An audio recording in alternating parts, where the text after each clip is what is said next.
Hi friends, super டூப்பரான காரக்குழம்பு எப்படி செய்யலான்னு பார்க்கலாம் வாங்க. டேஸ்டி அண்ட் ஹெல்த்தியான காரக்குழம்பு. கொஞ்சமாக எண்ணெய் ஊற்றிக்கோங்க, கடுகு போட்டுக்கோங்க. அதுக்கப்புறமா கட் பண்ணி வச்சுருக்க 2 வெங்காயத்தை ஆட் பண்ணிவிட்டு நல்லா வதக்கிக்கோங்க. அப்புறம் கை நிறைய பூண்டு உரித்து அதில் சேர்த்துக்கோங்க. அது நல்லா வதங்கினதுக்கப்புறமா ஒரு 2 தக்காளி, குட்டி குட்டி தக்காளி கட் பண்ணி வச்சுருக்கேன். ஸோ அதையும் சேர்த்துக்கிறேன்.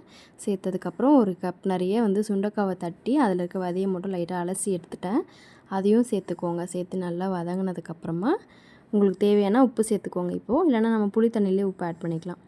ஸோ புளி தண்ணி ஆட் பண்ணிவிட்டு அதுக்கப்புறமா நம்ம கொஞ்சமாக மஞ்சத்தூள், அப்புறம் காரத்துக்கு ஏற்ற மாதிரி குழம்பு மிளகாய்த்தூள் சேர்த்து ஆட் பண்ணிக்கோங்க. அப்புறம் உப்பும் செக் பண்ணி போட்டுக்கோங்க. சூப்பரான காரக்குழம்பு டேஸ்ட்டாக இருக்கும்.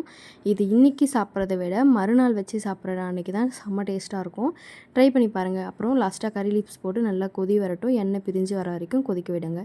ஸோ தேங்க்யூ ஃபார் வாட்சிங். நிறைய பேர் சப்ஸ்கிரைப் பண்ணாமல் பார்த்துட்ருக்கீங்க. சப்ஸ்கிரைப் பண்ணிட்டு பாருங்கள். தேங்க்யூ.